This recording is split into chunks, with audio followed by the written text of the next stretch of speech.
미국이 방공망을 꺼버렸습니다. 미사일 190기가 날아오는 한복판에서요. 70년 혈맹의 정체가 드러난 순간이었죠. 하지만 바로 그때 작업복 차림의 한국인 24명이 사막에 내렸습니다. 무기도 없었고 군복도 없었습니다. 스패너와 태블릿뿐이었어요. 그리고 12분 뒤 190기가 전부 사라졌습니다. 요격률 100%. 사우디 왕세자가 미국과의 모든 계약을 파기한 이유. 지금 공개합니다.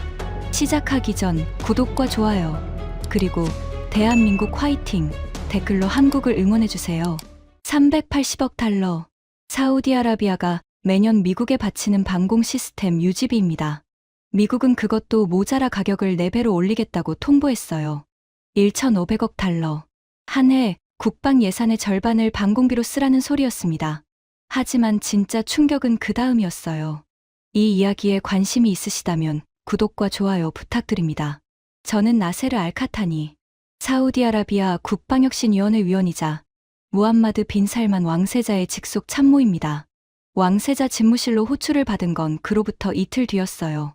리야드 왕궁의 대리석 복도를 걸으며 심장이 요동쳤습니다. 왕세자가 직접 부르는 일은 흔치 않거든요.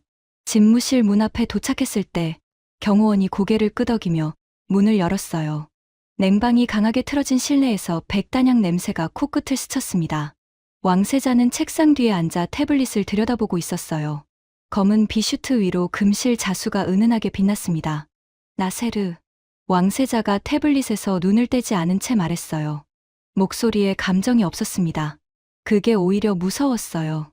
왕세자가 감정을 드러내지 않을 때는 이미 결정을 내린 뒤거든요. 네, 전하. 왕세자가 태블릿을 책상 위에 탁 내려놓았습니다. 화면에 빨간색 그래프가 가득했어요. 미국 방산 기업들의 견적서였습니다. 숫자가 한 줄 한 줄 올라갈 때마다 빨간 화살표가 하늘을 찔렀어요. 워싱턴이 우리 목줄을 쥐고 있어. 왕세자가 천천히 말했습니다. 70년간 미국 무기만 써왔으니 부품 하나도 미국 허락 없이 못 바꿔. 정비사도 미국에서 와야 하고 소프트웨어 업데이트도 미국이 승인해야 해. 이게 동맹이야, 속국이야. 저는 입술이 바짝 말랐어요. 왕세자가 하는 말이 틀린 건 아니었습니다. 하지만 그게 현실이었고 그 현실을 바꾸는 건 불가능에 가까웠어요. 적어도 저는 그렇게 믿었습니다. 한국. 왕세자가 한 단어를 내뱉었어요. 한국 방공 체계를 도입한다. 천궁이랑 엘셈이라고 들어봤나? 심장이 쿵 내려앉았습니다. 들어보긴 했어요. 한국이 개발한 방공 미사일 체계. 하지만 제가 아는 건 그게 전부였습니다. 미국 조지타운 대학에서 국제관계학을 공부하고 영국 샌더스트 사관학교를 수료한 저에게 한국 무기란 관심 밖의 영역이었어요. 솔직히 말하면 관심을 가질 필요가 없다고 생각했습니다. 전하, 한국 방공 체계는 아직 대규모 실전 검증이 완료되지 않았습니다. 패트리어트는 걸프전부터 검증된 체계이고 우리 군의 전체 네트워크가 미국 시스템에 맞춰져 있습니다. 지금 전환하면 호환성 문제만 해도 수조 원이 들 겁니다. 저도 모르게 한참을 떠들었어요. 미국 체계의 장점을 줄줄 읊었습니다. 샌더스트에서 배운 것, 조지타운에서 들은 것, 펜타곤 관계자들과 나눈 대화까지 전부 쏟아냈어요.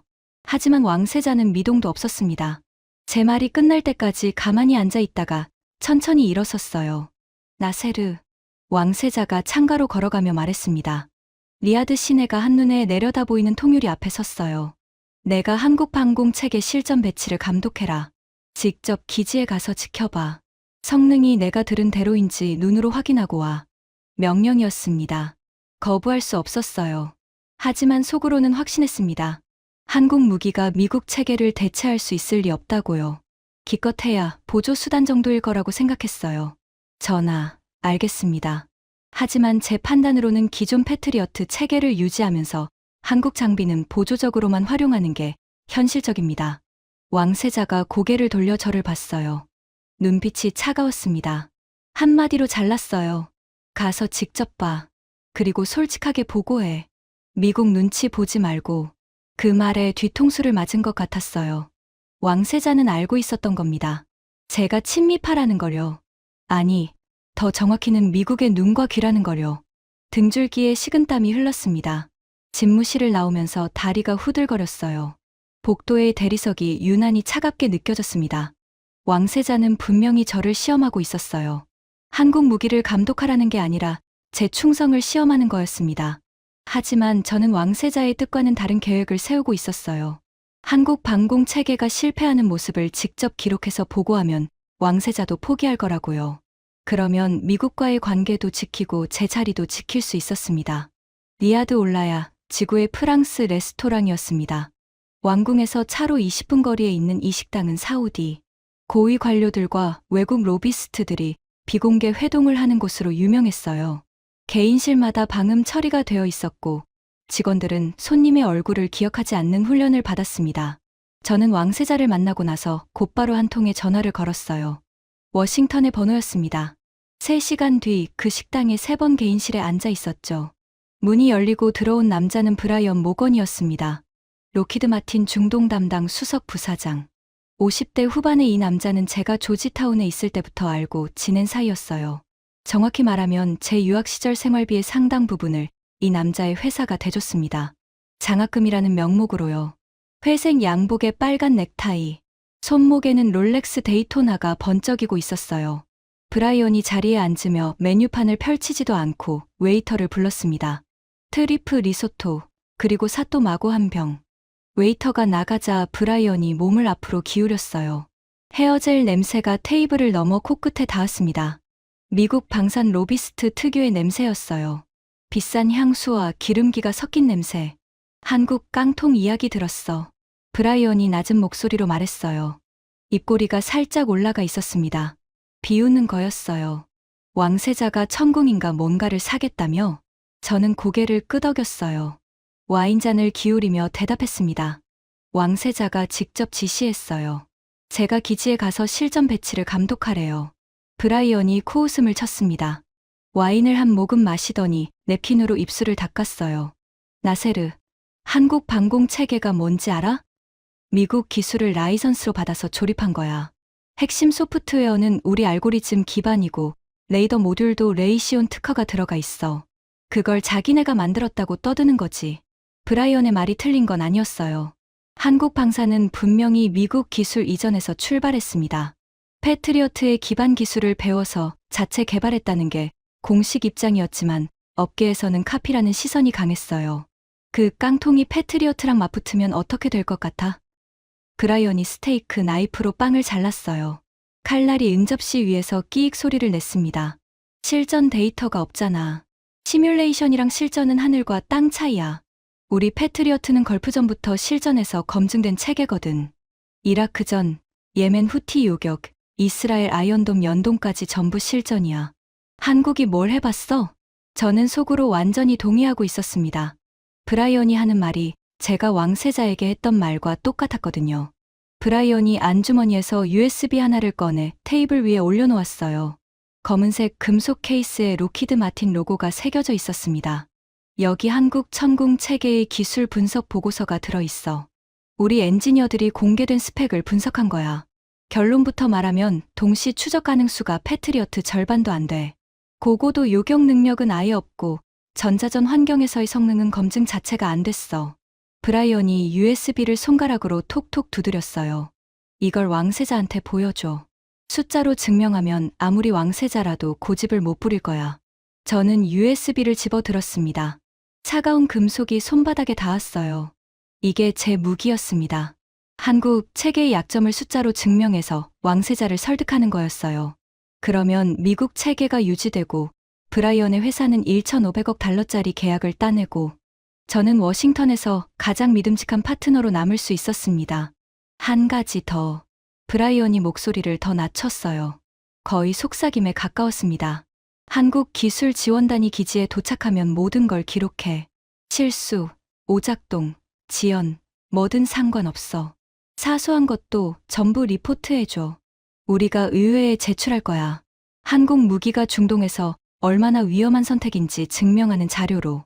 알겠어. 문제 없어. 저는 고개를 끄덕였습니다. 양심이 찔리지 않았어요. 이건 배신이 아니라 현실적인 판단이라고 스스로를 설득했습니다. 미국 없는 사우디 안보는 상상할 수 없었거든요. 70년간 그래왔고 앞으로도 그럴 거라고 확신했습니다. 식사를 마치고 레스토랑을 나설 때 리야드의 밤 공기가 여전히 뜨거웠어요. 46도의 열기가 정장 사이로 파고들었습니다. 발렛이 가져온 차에 올라타며 USB를 양복 안주머니에 넣었어요.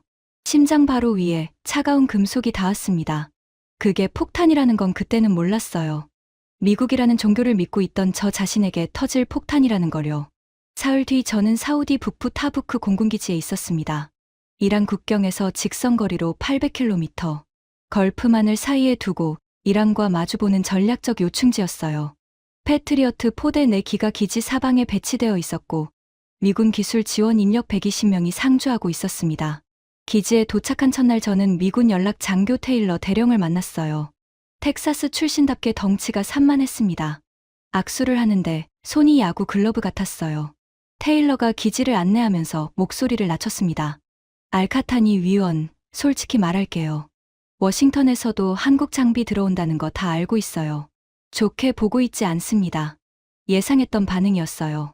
저는 고개를 끄덕였습니다. 테일러 대령, 저도 같은 생각입니다. 이건 왕세자의 결정이라 저도 어쩔 수 없는 상황이에요. 하지만 한국 장비가 실패하면 자연스럽게 원래대로 돌아갈 겁니다. 테일러가 의미심장한 미소를 지었어요. 서로의 속내를 확인한 거였죠. 한국 기술지원단이 도착한 건 그 다음날 오후였습니다.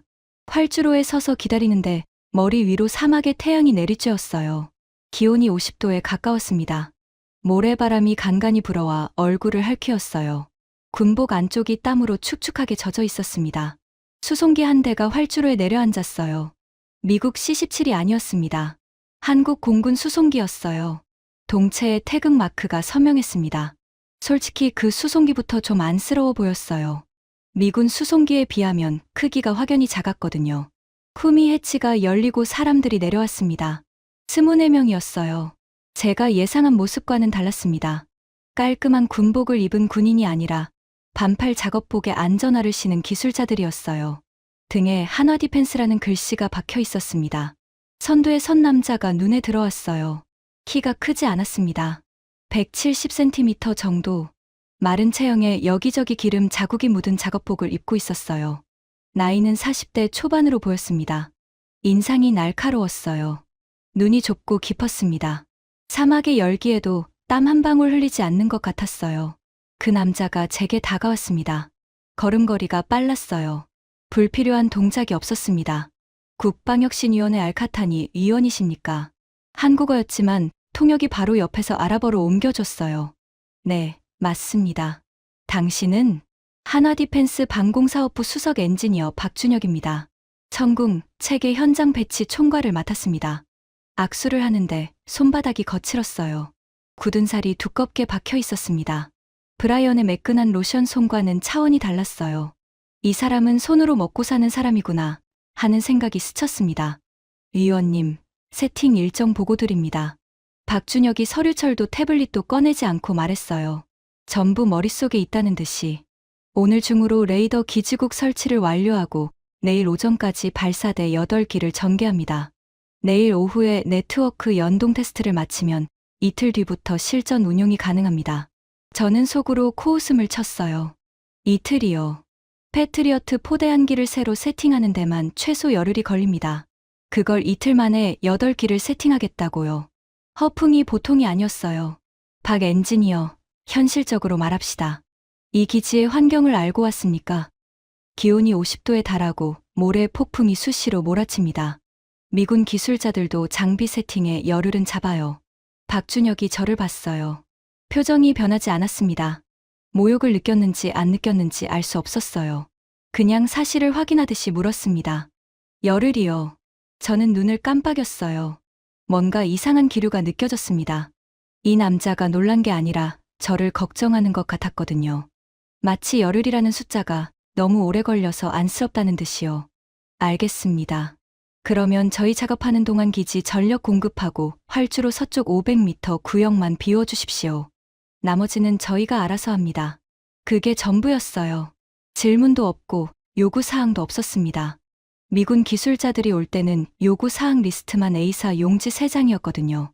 에어컨이 되는 숙소, 특정 브랜드의 생수, 위성 인터넷 접속, 매일 본국과의 화상회의 시간 확보. 한국팀은 그런 게 하나도 없었어요. 박준혁이 돌아서서 팀원들에게 뭐라고 말했어요. 한국어라 못 알아들었지만 짧은 한마디에 24명이 일사불란하게 움직이기 시작했습니다. 누가 어디로 가야 하는지 이미 다 정해져 있다는 듯이요. 소리 지르는 사람이 없었어요. 손짓 몇 번으로 장비를 내리고 팀을 나누고 차량에 올라탔습니다. 테일러 대령이 옆에서 팔짱을 낀 채 이 광경을 지켜보고 있었어요. 입꼬리를 비틀며 중얼거렸습니다. 24명이서 이틀이래요. 웃기는 친구들이네. 저도 같은 생각이었습니다. 활주로 위로 모래바람이 다시 불어왔어요. 한국팀의 작업복이 바람에 펄럭였습니다. 50도의 열기 속에서 아지랑이가 피어오르는 사막 한가운데 작업복 차림의 동양인 24명이 걸어가고 있었어요. 그때만 해도 저는 이 사람들이 뭘 할 수 있을 거라고 전혀 생각하지 않았습니다. 미국이 70년간 쌓아올린 방공망을 이틀 만에 대체하겠다니요. 불가능했어요. 적어도 그날까지는 그렇게 확신했습니다. 호텔에 돌아와서 브라이언에게 첫 번째 보고를 보냈어요. 한국팀 24명 도착. 이틀 안에 세팅 완료한다고 주장. 장비 규모로 봤을 때 허풍일 가능성 높음. 브라이언의 답장은 짧았습니다. 좋아. 실패하는 과정을 하나도 빠짐없이 기록해. 저는 양복 안주머니에서 USB를 꺼내 만지작거렸어요. 차가운 금속이 손끝에 닿았습니다. 이 안에 한국 체계의 약점이 빼곡히 들어있었어요. 왕세자에게 보여줄 증거물이었습니다. 침대에 누워 천장을 바라봤어요. 에어컨 바람이 얼굴을 스쳤습니다. 내일이면 한국팀이 장비를 세팅하다가 난관에 부딪힐 거라고 생각했어요. 50도 열기에 전자장비가 오작동을 일으키거나 모래가 레이더 센서를 막거나 네트워크 연동이 안 되거나 뭐가 됐든 문제가 생길 겁니다. 그러면 저는 그걸 기록하고 브라이언에게 보내고 왕세자에게 보고하면 끝이었어요. 눈을 감았습니다. 에어컨 소리만 웅웅거렸어요. 잠이 금방 올 거라고 생각했습니다. 하지만 이상하게 박준혁의 손바닥이 자꾸 떠올랐어요. 굳은 살이 두껍게 박힌 거친 손. 열흘이요. 하고 되물었을 때의 그 표정. 놀람이 아니라 안쓰러움에 가까웠던 눈빛. 뒤척였습니다. 사막의 밤바람이 창문을 두드렸어요. 뭔가 설명할 수 없는 불안이 가슴 한구석에서 꿈틀거렸습니다. 브라이언의 USB는 양복 안주머니에 고이 들어 있었고 왕세자의 명령은 머릿속에 또렷이 남아 있었어요. 저는 그날 밤 꿈을 꿨습니다. 미사일이 하늘에서 비처럼 쏟아지는 꿈이었어요. 불덩이가 기지를 향해 곤두박질 치는데 패트리어트 화면이 깜깜했습니다. 아무것도 안 잡혔어요. 레이더가 죽어 있었습니다. 비명을 지르려 했지만 목소리가 나오지 않았어요. 꿈에서 깬 건 새벽이었습니다. 등이 땀으로 흥건했어요. 에어컨이 켜져 있는데도 온몸이 뜨거웠습니다. 창밖으로 사막의 새벽 하늘이 보였어요. 동쪽 지평선이 붉게 물들고 있었습니다. 그게 꿈이 아니라 예고였다는 걸 저는 아직 몰랐어요. 다음 날 새벽 5시에 눈이 떠졌습니다. 아직 어두웠어요. 사막의 새벽은 고요했습니다. 기지 숙소의 창문 너머로 별이 쏟아지고 있었어요. 군용 침대에서 일어나 세수를 하고 군복을 입었습니다. 거울에 비친 제 얼굴이 어딘가 피곤해 보였어요. 간밤에 꾼 꿈 때문이었을 겁니다. 활주로 서쪽 구역으로 나가보기로 했어요. 한국팀에게 비워준 공간이었습니다.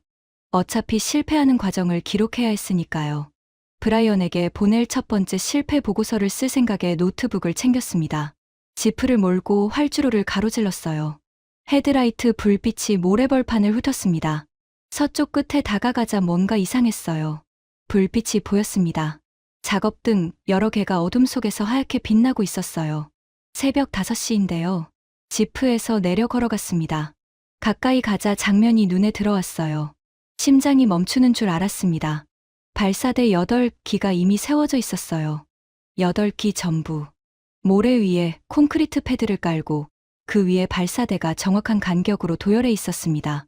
어젯밤 저녁 7시에 장비를 내리기 시작했으니 10시간이 채 안 된 거였어요. 발사대뿐이 아니었습니다. 옆으로 이동식 레이더 차량 2대가 안테나를 펼치고 서 있었고 지휘 통제 차량이 한가운데 자리를 잡고 있었어요. 케이블이 차량과 차량 사이를 거미줄처럼 연결하고 있었습니다. 24명의 한국 엔지니어들이 여전히 움직이고 있었어요. 잠을 잔 것 같지 않았습니다. 작업복이 땀과 모래로 뒤범벅이었어요. 하지만 느려진 동작은 없었습니다. 각자 맡은 구역에서 묵묵히 손을 놀리고 있었어요. 박준혁이 발사대 세 번째와 네 번째 사이에서 케이블 커넥터를 점검하고 있었습니다. 제가 다가가는 걸 알았는지 고개를 들었어요. 얼굴에 기름때가 묻어 있었습니다. 발사대 전개 완료했습니다. 지금 네트워크 연동 작업 중입니다. 오전 중으로 끝납니다. 저는 할 말을 잃었어요. 입이 벌어진 채 발사대 8기를 번갈아 쳐다봤습니다. 열흘이 걸린다고 했습니다. 미군 기술자 120명이 열흘을 잡는 작업이에요. 이 사람들은 24명이서 하룻밤 만에 끝내놨어요. 실수가 있을 겁니다. 이렇게 빨리 하면 반드시 어딘가 빠진 게 있을 거예요. 저는 일부러 발사대를 하나하나 돌아봤습니다. 볼트가 느슨한 데가 없나? 케이블 연결이 잘못된 데가 없나? 모래가 센서를 막은 데가 없나 꼼꼼히 살펴봤어요. 브라이언에게 보낼 결함 보고서를 쓸 생각이었거든요. 없었습니다. 아무리 봐도 없었어요. 볼트 하나하나가 정확한 토크로 조여져 있었고, 케이블은 색상 코드별로 정렬되어 있었으며, 센서 커버는 사막용 방진 필터가 이중으로 장착되어 있었습니다. 미군 매뉴얼에도 없는 조치였어요. 사막 환경을 미리 연구하고 온 거였습니다. 테일러 대령이 제 옆에 와 있었어요. 언제 왔는지 모르겠습니다. 얼굴이 굳어 있었어요. 평소의 여유로운 텍사스 미소가 사라져 있었습니다. 밤새 한 거요? 테일러가 낮은 목소리로 물었어요. 저는 고개를 끄덕였습니다. 테일러가 시계를 봤어요. 오전 5시 47분. 한국 팀이 장비를 내리기 시작한 건 어제 저녁 7시 15분이었습니다. 10시간 32분. 테일러가 중얼거렸어요. 우리는 포대한 기에 40시간 잡는데. 저는 노트북을 열었습니다. 브라이언에게 보낼 메일을 작성하려고요. 하지만 뭘 쓸 수 있었을까요? 한국 팀 세팅 속도가 예상보다 빠름이라고 쓸 수밖에 없었어요. 결함 발견 없음이라는 문장을 적는 손가락이 무거웠습니다. 오전 11시. 박준혁이 지휘 통제 차량 안에서 최종 점검을 하고 있었습니다. 저도 안으로 들어갔어요. 차량 내부는 에어컨이 가동되고 있었지만 장비에서 나오는 열기가 뒤섞여 묘하게 미지근했습니다. 모니터 12대가 벽면을 채우고 있었어요. 화면에 지도와 좌표와 숫자가 빼곡했습니다. 위원님, 시스템 시연을 보시겠습니까? 박준혁이 담담하게 물었어요. 시연이요. 좋죠. 약점을 찾을 기회니까요. 부탁합니다. 박준혁이 키보드를 두드렸어요. 메인 화면에 반경 400km의 탐지 범위가 원형으로 펼쳐졌습니다. 기지를 중심으로 이란 방향, 이라크 방향, 홍해 방향이 전부 커버되어 있었어요. 화면 우측에 실시간 항적이 찍혔습니다. 민간 항공기 3대의 궤적이 녹색 선으로 그려지고 있었어요. 다기능 레이더가 동시에 추적할 수 있는 표적 수는 200기입니다. 200기. 저는 귀를 의심했어요. 패트리어트의 동시 추적 수는 32기였습니다. 6배가 넘는 숫자였어요. 브라이언이 준 USB에는 한국 체계의 동시 추적 수가 패트리어트의 절반이라고 적혀 있었습니다. 16기라고요. 그런데 눈앞의 화면에는 200기라는 숫자가 찍혀 있었어요. 잠깐요. 동시 추적 200기라고 했습니까? 제가 가진 분석 자료에는 16기로 되어 있는데요. 박준혁이 저를 봤어요. 표정이 미묘하게 변했습니다. 비웃음은 아니었어요. 뭔가를 이해한 사람의 표정이었습니다. 그 자료가 어디서 나온 건지 짐작이 간다는 듯이요. 16기는 저희 첫 번째 프로토타입 사양입니다. 지금 배치된 건 세 번째 양산형이에요. 소프트웨어 업그레이드만 7차례 거쳤습니다. 가슴이 뜨끔했어요. 브라이언이 준 자료가 9버전이었던 거였습니다. 의도적으로 오래된 데이터를 준 건지 아니면 로키드 마틴의 정보 수집 능력이 그 정도밖에 안 되는 건지 어느 쪽이든 기분이 좋지 않았어요. 박준혁이 시연을 계속했습니다. 가상 표적 100기를 동시에 투사하는 시뮬레이션을 돌렸어요. 화면에 빨간 점 100개가 동시에 나타났습니다. 레이더가 0.8초 만에 전부 잡아냈어요. 각 표적에 파란색 추적선이 연결되고 위협도에 따라 자동으로 우선순위가 매겨졌습니다. 가장 위험한 표적에 빨간 테두리가 씌워지고 요격 미사일이 자동 할당되는 것까지 3초가 걸리지 않았어요. 패트리어트는 이 과정에 수동 승인이 2번 필요합니다. 오퍼레이터가 직접 표적을 확인하고 승인 버튼을 누르는 거예요. 한 번에 한 표적씩 32기를 처리하려면 숙련된 오퍼레이터 넷이 달라붙어도 수분이 걸립니다. 한국 체계는 인공지능이 위협도를 자동 판단하고 최적의 요격 시나리오를 0.3초 만에 계산했어요. 인간은 최종 승인 버튼만 누르면 됐습니다. 저는 모니터에서 눈을 떼지 못했어요. 머릿속에서 브라이언의 목소리가 울렸습니다. 한국 깡통이 패트리어트랑 맞붙으면 어떻게 될 것 같아? 그 질문에 대한 답이 눈앞에서 펼쳐지고 있었습니다. 그리고 그 답은 브라이언이 예상한 것과 정반대였어요. 하지만 시뮬레이션은 시뮬레이션일 뿐이었습니다. 실전은 다릅니다. 변수가 무한하고 환경이 예측 불가능하고 인간의 공포와 혼란이 개입하죠. 저는 스스로를 그렇게 설득하며 지휘 통제 차량을 나왔어요. 밖으로 나오니 점심때가 훌쩍 지나 있었습니다. 사막의 오후 태양이 머리 꼭대기를 내리쳤어요. 50도의 열기가 발바닥에서 올라와 무릎까지 퍼졌습니다. 한국 엔지니어 한 명이 발사돼 그늘 아래서 삼각김밥 같은 걸 먹고 있었어요. 나머지는 여전히 작업 중이었습니다. 식사 교대를 하는 거였어요. 숙소로 돌아와서 브라이언에게 두 번째 메일을 보냈습니다. 세팅 완료. 속도가 예상보다 월등히 빠름. 시뮬레이션 성능은 패트리어트 대비 우위. 다만 실전 검증은 미완. 브라이언의 답장이 30분 만에 왔어요. 시뮬레이션 따위는 우리도 돌릴 수 있어. 실전에서 박살나는 걸 기다려. 그 메일을 읽으며 묘한 감정이 들었습니다. 처음으로 브라이언의 자신감이 오만이 아닐까 하는 생각이 스쳤어요. 하지만 곧 털어냈습니다. 아니야. 패트리어트는 실전에서 검증된 체계야. 시뮬레이션이 아무리 좋아도 실전은 다르지. 그날 밤 침대에 누워 천장을 봤어요.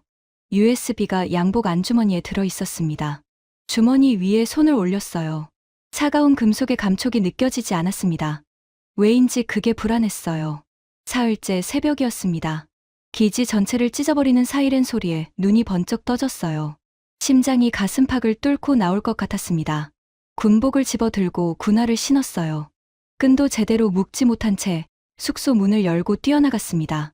복도에서 사우디 병사 서너 명과 부딪혔어요. 전부 창백한 얼굴이었습니다. 누군가가 아랍어로 소리쳤어요. 이란입니다. 이란이 발사했습니다. 지휘소로 내달렸습니다. 사막의 새벽 공기가 차가웠어요. 3월인데도 바람이 뼈를 깎는 것 같았습니다. 지휘소 문을 열고 안으로 뛰어들었을 때 모니터 앞에 이미 여러 명이 모여 있었어요. 레이더 화면이 난리였습니다. 빨간 점이었어요. 이란 쪽에서 날아오는 빨간 점이 셀 수 없이 많았습니다. 화면을 가득 채우고 있었어요. 레이더 장교가 떨리는 목소리로 보고했습니다. 탄도 미사일 16기 확인. 순항 미사일 24기. 자폭 드론 150기 이상. 총 190기가 넘는 위협이 사방에서 몰려오고 있었어요. 190기. 숫자를 듣는 순간 다리에서 힘이 빠졌습니다. 걸프전 때 이라크가 쏜 스커드 미사일이 총 88기였어요. 그것도 한 달에 걸쳐서요. 지금 190기가 한꺼번에 날아오고 있었습니다. 도달까지 남은 시간은요. 탄도 미사일은 18분. 순항 미사일은 32분. 드론은 47분 후 예상됩니다. 18분. 1080초. 그 안에 800명의 목숨이 결정됩니다. 손이 떨렸어요. 무전기를 집어들었습니다. 패트리어트 포대. 즉각 요격태세 전환하라.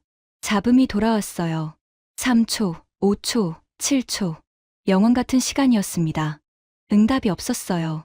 가슴이 철렁 내려앉았습니다. 패트리어트 포대 응답하라. 긴급 상황이다. 10초 뒤에야 테일러 대령의 목소리가 들렸어요. 평소의 텍사스 억양이 사라져 있었습니다.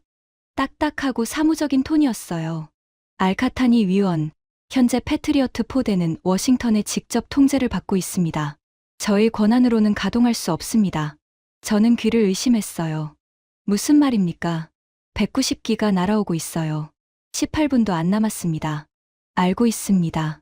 하지만 워싱턴의 승인 없이는 한 발도 쏠 수 없습니다. 사우디가 한국 무기 체계를 배치한 것에 대한 워싱턴의 결정이 아직 내려오지 않았습니다. 피가 거꾸로 솟는 기분이었어요. 190기의 미사일이 날아오는 와중에 워싱턴이 승인을 안 내렸다고요. 한국 무기를 들였다는 이유로요. 테일러 대령. 제가 무전에 대고 소리를 질렀습니다. 지금 800명이 죽을 수도 있는 상황입니다. 정치적 판단을 지금 하자는 겁니까? 테일러의 목소리가 한 톤 낮아졌어요. 위원, 저도 군인입니다. 하고 싶은 말이 있어요. 하지만 명령 체계라는 게 있습니다. 워싱턴이 풀어주지 않으면 저는 아무것도 할 수 없어요. 전화가 끊겼습니다. 무전기를 쥔 손이 파르르 떨리고 있었어요. 지휘소 안에 사우디 병사들이 저를 보고 있었습니다. 22살, 23살짜리 아이들이었어요. 공포에 질린 눈동자가 저를 향하고 있었습니다. 사령관이 무전기를 쥐고 부들부들 떠는 모습을 보고 있는 겁니다. 도움을 구할 데가 없다는 걸 깨닫고 있는 거였어요. 브라이언에게 전화를 걸었습니다. 손가락이 떨려서 번호를 3번이나 틀렸어요. 나세르, 무슨 일이야? 좋은 소식이길 바라는데. 브라이언의 목소리가 태평했습니다. 워싱턴은 지금 새벽이었어요. 침대에서 전화를 받은 게 분명했습니다. 브라이언, 이란이 미사일을 쐈어. 190기가 넘어. 패트리어트가 잠겨 있어. 워싱턴이 풀어줘야 해. 지금 당장.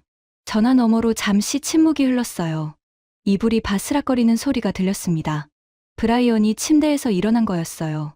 190기? 잠깐 기다려. 확인해 볼게. 3분이 지났습니다. 영원 같은 3분이었어요. 레이더 화면의 빨간 점들이 기지를 향해 천천히 다가오고 있었습니다. 탄도 미사일 도달까지 남은 시간이 14분으로 줄어 있었어요. 브라이언의 목소리가 돌아왔습니다. 나세르, 솔직하게 말할게. 워싱턴은 패트리어트 잠금을 풀 생각이 없어. 한국 체계가 실전에서 어떤 성능을 보이는지 데이터가 필요해. 이건 로키드 마틴만의 판단이 아니야. 펜타곤 전략사령부의 결정이야. 순간 시야가 하얘졌어요. 귀가 멍했습니다. 소리가 안 들렸어요. 지금 뭐라고 했어? 800명의 목숨으로 데이터를 수집하겠다고? 그렇게 감정적으로 나오지 마. 한국 체계가 진짜 쓸만한지 실전에서 확인하는 거야. 막아내면 좋고, 못 막으면 그게 한국 무기의 한계인 거지. 어느 쪽이든 미국에는 좋은 데이터야. 전화기를 던질 뻔했어요. 손에 힘을 줘서 겨우 참았습니다. 목이 타들어갔어요. 침을 삼키려 했지만 입안이 사막처럼 말라 있었습니다. 브라이언. 내 돈으로 내 유학비를 대줬지. 장학금이라는 이름으로. 그게 뭔지 나는 알고 있었어. 하지만 이건 다른 문제야. 800명이 죽어. 감정을 빼고 생각해봐. 나세르. 한국 깡통이 190기를 막으면 내 왕세자가 기뻐하겠지. 못 막으면 우리한테 다시 올 수밖에 없어. 어느 쪽이든 내 자리는 안전해. 전화를 끊었습니다. 손이 휴대폰을 부서질 만큼 쥐고 있었어요. 손가락 마디가 하얗게 질려 있었습니다. 숨을 몰아쉬었어요. 코끝에 지휘소 안에 땀 냄새와 기계 냄새가 뒤섞여 들어왔습니다. 양복 안주머니에 손이 갔어요. USB가 있었습니다. 한국 체계의 약점을 담은 로키드 마틴의 분석 보고서. 이 남자가 준 거였어요. 9버전 데이터로 채운 가짜 보고서. 처음부터 저를 이용한 거였습니다. USB를 꺼냈어요. 검은 금속 케이스에 로키드 마틴 로고가 빛나고 있었습니다. 그걸 들여다보는데 구역질이 났어요. 조지타운 시절이 떠올랐습니다. 매달 들어오던 장학금. 졸업 후 워싱턴의 디너 파티에 초대받았을 때의 기쁨. 브라이언이 어깨를 두드리며 나세르, 너는 미국의 진정한 친구야라고 했을 때의 자부심. 전부 끈이었어요. 저를 조종하는 끈. 70년간 사우디 전체를 조종해온 끈과 똑같은 겁니다. 왕세자가 그걸 끊으려 한 거였어요. 그리고 저는 그 끈을 지키려고 몰래 뒷거래를 한 거였습니다. USB를 바닥에 내던졌어요. 깡 하는 소리가 지휘소 바닥에 울렸습니다. 병사들이 깜짝 놀라 뒤를 돌아봤어요. 시계를 봤습니다. 탄도 미사일 도달까지 11분. 한국 지휘 통제 차량으로 뛰었습니다. 지휘소에서 200m 떨어져 있었어요. 사막 모래 위를 뛰는데 군화 밑창이 미끄러졌습니다. 한 번 넘어졌어요. 무릎에 모래가 파고들었습니다. 일어나서 다시 뛰었어요.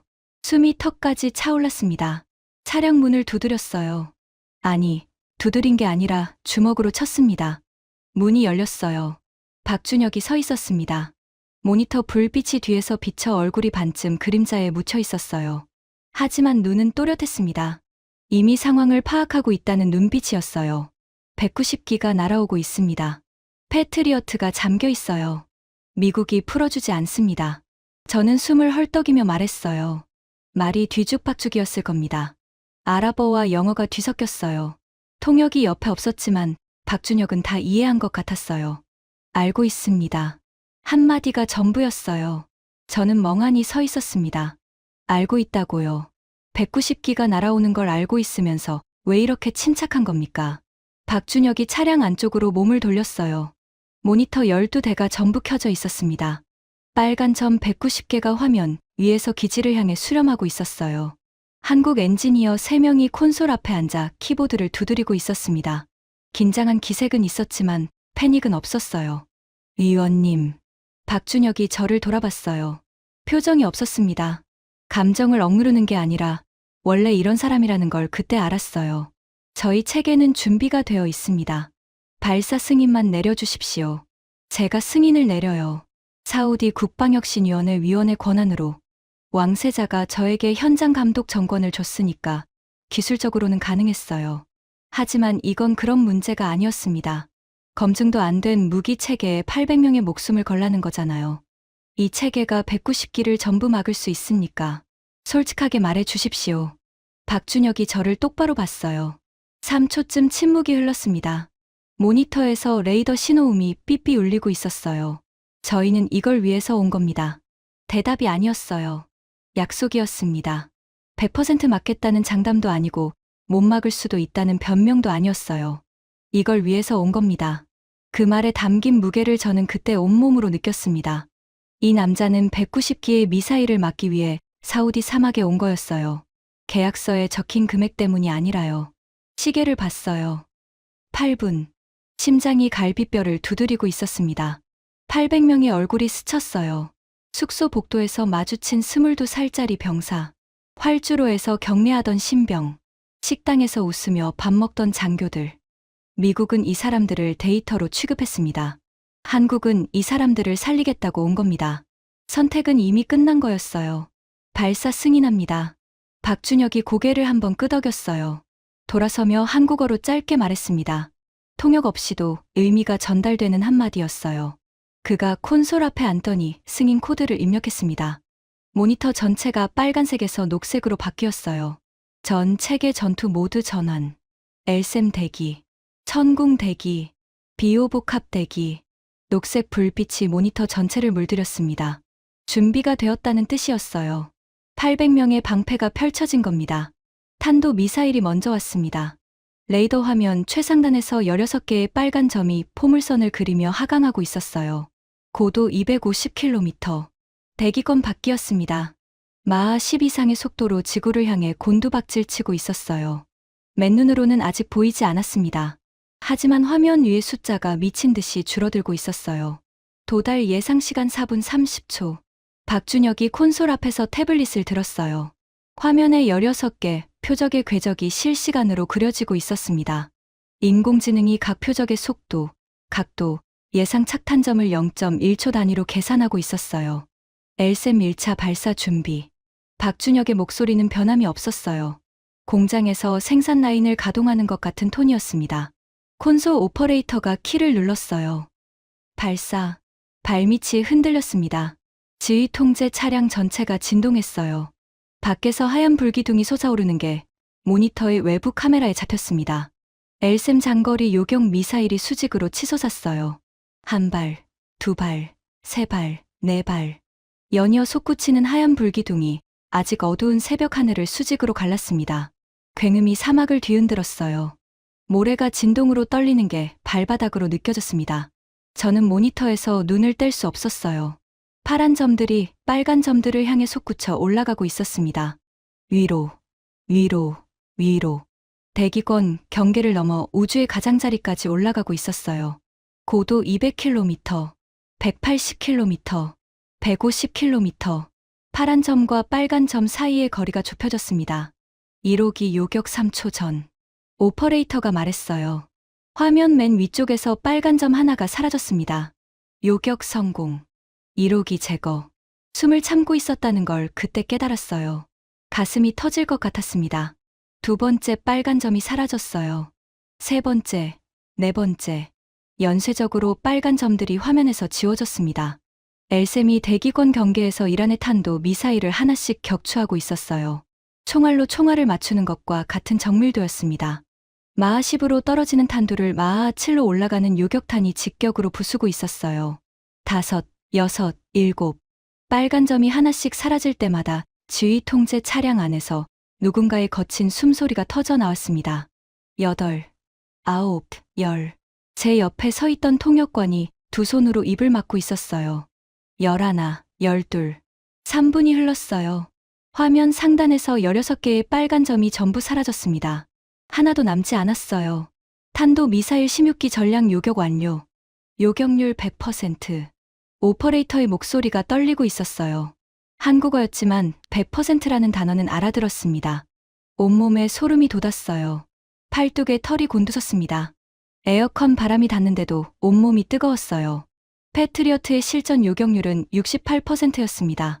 걸프전 당시 공식 발표는 80%였지만 나중에 재분석한 결과가 68%였어요. 16기 중 5기 이상이 뚫린다는 뜻이었습니다. 5기만 뚫려도 기지는 끝이에요. 한국 체계는 16기 전부 잡았습니다. 한 기도 빠짐없이. 박준혁은 환호하지 않았어요. 고개를 끄덕이고 태블릿을 다음 화면으로 넘겼습니다. 아직 끝나지 않았거든요. 화면 중간에 24개의 빨간 점이 저공으로 밀려오고 있었어요. 순항 미사일이었습니다. 천공 발사 준비. 박준혁의 한마디에 시스템이 전환됐어요. 엘셈이 고도 100km 이상의 탄도 미사일을 잡는 장거리 체계라면 천궁은 중거리. 낮게 깔고 들어오는 순항 미사일을 잡는 체계였습니다. 발사. 다시 발밑이 흔들렸어요. 이번엔 방향이 달랐습니다. 기지 남쪽과 동쪽에서 동시에 발사음이 울렸어요. 천궁 미사일이 비스듬하게 솟아올라 수평으로 꺾이며 순항 미사일을 향해 달려갔습니다. 화면에서 파란 점과 빨간 점이 충돌했어요. 충돌. 빨간 점 소멸. 또 충돌. 또 소멸. 24기의 순항 미사일이 하나씩 화면에서 지워졌어요. 17초 만에 절반이 사라졌습니다. 40초 만에 전부 사라졌어요. 순항 미사일 24기 전략 요격. 요격률 100%. 오퍼레이터의 목소리가 더 크게 떨리고 있었습니다. 40기를 쏘아서 40기를 잡았어요. 한 발의 빗나감도 없이. 제 눈에서 물이 차오르는 걸 느꼈습니다. 왜 눈물이 나는지 모르겠었어요. 안도인지, 경외인지, 아니면 지난 며칠간 제가 한 짓에 대한 수치심인지 전부 섞여 있었습니다. 하지만 박준혁의 얼굴은 여전히 긴장되어 있었어요. 끝나지 않았습니다. 레이더 화면 하단에 150개의 작은 점들이 구름처럼 밀려오고 있었거든요. 자폭 드론 150기. 이게 진짜 지옥이었습니다. 드론의 윙윙거리는 소리가 지휘 통제 차량 안에서도 들렸습니다. 처음에는 멀리서 바람 소리인 줄 알았어요. 하지만 점점 커졌습니다. 수십 개, 수백 개의 프로펠러가 공기를 가르는 소리가 합쳐지니 거대한 벌떼가 몰려오는 것 같았어요. 등줄기가 서늘해졌습니다. 외부 카메라를 봤어요. 기지 전방 5km 지점에서 검은 점들이 하늘을 뒤덮고 있었습니다. 새벽 어스름의 그림자처럼 움직이는 작은 물체 150개가 부채꼴로 펼쳐지며 기지를 포위하고 있었어요. 자폭 드론은 탄도 미사일이나 순항 미사일과는 완전히 다른 위협이었습니다. 크기가 작고 고도가 낮고 숫자가 많아요. 레이더에 잡히기는 하지만 하나하나를 미사일로 잡기에는 비효율적이었습니다. 미사일 한 발 가격이 드론 10대 가격보다 비쌌거든요. 비호복합 전개합니다. 박준혁이 차량을 나갔어요. 저도 따라 나갔습니다. 밖으로 나오니 드론의 윙윙거리는 소리가 온몸을 감쌌어요. 귀가 아플 정도였습니다. 사막의 새벽 공기에 화약 냄새와 연소 가스 냄새가 뒤섞여 있었어요. 방금 쏜 미사일의 잔류 연기였습니다. 활주로 북쪽에 비호복합 차량 4대가 포진하고 있었어요. 쌍열 기관포의 단거리 미사일이 결합된 근접 방공 체계였습니다. 드론 같은 소형 표적을 잡기 위한 무기였어요. 한국 엔지니어 4명이 각 차량에 붙어 있었습니다. 포탑이 자동으로 회전하며 하늘을 스캔하고 있었어요. 인공지능이 드론 군집의 패턴을 분석하고 최적의 사격 순서를 계산하고 있었습니다. 사격 개시. 쌍열 기관포가 불을 뿜었습니다. 두두두두두. 초당 수십 발의 포탄이 하늘을 향해 쏟아졌어요. 포구에서 주황색 화염이 번쩍였습니다. 포탄이 공기를 가르는 소리가 사막을 찢었어요. 고막이 찢어질 것 같은 굉음이었습니다. 첫 번째 드론이 공중에서 불꽃을 뿜으며 터졌어요. 두 번째, 세 번째. 불똥이 사막 위로 흩어졌습니다. 4대의 비호복합이 동시에 사격하면서 하늘에 화망을 쳤어요. 드론이 하나씩 불꽃으로 변했습니다. 하지만 150기였어요. 쉬지 않고 밀려왔습니다. 한 무리를 잡으면 뒤에서 다른 무리가 다른 방향으로 파고들었어요. 군집 지능으로 움직이는 드론들이 실시간으로 진입 각도를 바꾸고 있었습니다. 3호기 탄약 50% 소모. 한국 엔지니어의 보고가 들렸어요. 탄약이 줄고 있었습니다. 150기를 기관포만으로 잡으려면 탄약이 부족할 수 있었어요. 가슴이 쪼여들었습니다. 박준혁이 태블릿을 들여다봤어요. 3초쯤 화면을 응시하더니 고개를 들지 않고 말했습니다. 신궁 미사일 전환. 군집 중심부에 유도탄 투입합니다. 비호복합의 단거리 미사일 발사관이 각도를 바꿨어요. 기관포는 계속 사격하면서 동시에 미사일이 솟아올랐습니다. 소형 미사일이 들어온 군집 한가운데로 날아들어갔어요. 폭발과 함께 10기 이상의 드론이 한꺼번에 공중에서 사라졌습니다. 파편이 비처럼 쏟아져 내렸어요. 사막 모래 위에 찢어진 프로펠러와 회로 기판이 떨어지는 소리가 찍찍 울렸습니다. 기관포와 미사일의 병행 사격이 계속됐어요. 하늘에서 불꽃이 연쇄적으로 터졌습니다. 마치 비정상적인 불꽃놀이 같았어요. 검은 연기가 새벽 하늘에 줄줄이 꼬리를 남겼습니다. 기지 전방 2km까지 접근한 드론 무리가 있었어요. 육안으로 보였습니다. 검은 점들이 하늘에서 떼를 지어 밀려오는 게 보였어요. 저도 모르게 한 걸음 뒤로 물러났습니다. 그때 비호복합 2호기가 포탑을 급회전시켰어요. 기관포가 연속 사격을 했습니다. 두두두두두두두. 접근하던 드론 무리가 공중에서 박살이 났어요. 파편이 기지 담장 바로 앞에 떨어졌습니다. 가장 가까운 파편이 제 발 앞 50m에 떨어졌어요. 찢어진 드론의 날개 조각이 모래 위에서 연기를 피워 올리고 있었습니다. 7분이 걸렸어요. 영원 같은 7분. 자폭 드론 150기 전략 무력화. 기지 진입 제로. 오퍼레이터의 목소리가 지휘 통제 차량 스피커를 통해 울려 퍼졌습니다. 저는 하늘을 올려다봤어요. 검은 점들이 사라져 있었습니다. 불꽃도, 연기도, 윙윙거리는 소리도 전부 사라졌어요. 새벽 하늘이 맑아지고 있었습니다. 동쪽 지평선에서 붉은 태양이 올라오고 있었어요. 총 190기, 탄도 미사일 16기, 순항 미사일 24기, 자폭 드론 150기, 전량 격추, 아군 피해 제로. 박준혁이 태블릿에서 로그를 확인하고 있었어요. 화면에 찍힌 최종 수치를 읽었습니다. 요격률 100%. 교전 시간 총 11분 47초. 12분이 채 안 되는 시간에 190기를 전부 잡아낸 겁니다. 패트리어트라면 탄도 미사일 16기 중 5기 이상이 뚫렸을 거예요. 순항 미사일 24기 중 7기 이상이 기지에 떨어졌을 겁니다. 드론은 대응 능력 자체가 제한적이었어요. 최소한 절반은 뚫렸을 겁니다. 수백 명이 죽었을 거예요. 하지만 한국 체계는 190기를 전부 잡았습니다. 한 기도 빠짐없이, 한 명의 부상자도 없이 기지 곳곳에서 함성이 터져 나왔어요. 알라후 아크바르. 800명의 병사들이 소리를 지르고 서로를 끌어안고 땅에 엎드려 기도했습니다. 울음 섞인 함성이 사막 공기를 뒤흔들었어요. 저는 서 있을 수가 없었습니다. 비호복합 차량 옆에 주저앉았어요. 모래가 군복 사이로 파고들었습니다. 뜨거운 게 뺨을 타고 흘러내렸어요. 눈물이었습니다. 소리 없이 울고 있었어요. 브라이언의 얼굴이 떠올랐습니다. 한국 깡통이 패트리어트랑 맞붙으면 어떻게 될 것 같아. 그 비웃음 섞인 목소리가 귓속에서 울렸어요. 데이터가 필요해. 800명의 목숨을 데이터로 취급했던 그 냉혈한 목소리가요. 대답해 줄게, 브라이언. 저는 모래 위에 앉아 중얼거렸어요. 아무도 듣지 못했을 겁니다. 깡통이 패트리어트를 이겼어. 100대 68이야. 내 데이터 여기 있어. 주먹으로 모래를 쳤습니다. 한 번, 두 번. 모래가 주먹 사이로 흩어졌어요. 분노와 안도와 치욕이 한꺼번에 몰려왔습니다.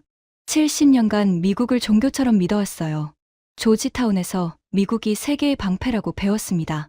샌드허스트에서 미국 동맹국은 안전하다고 들었어요. 전부 거짓말이었습니다.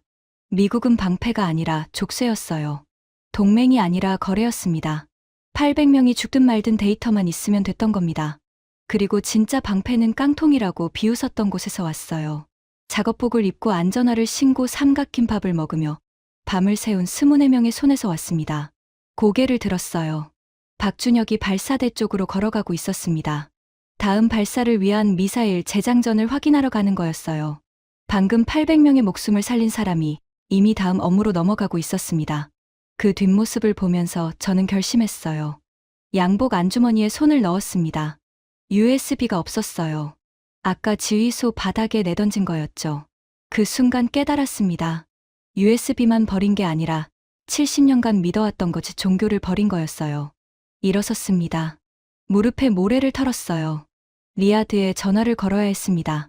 왕세자에게 보고해야 했어요. 미국이 패트리어트를 잠그고 800명을 인질로 삼은 일. 한국 체계가 190기를 전량 격추한 일. 100%라는 숫자.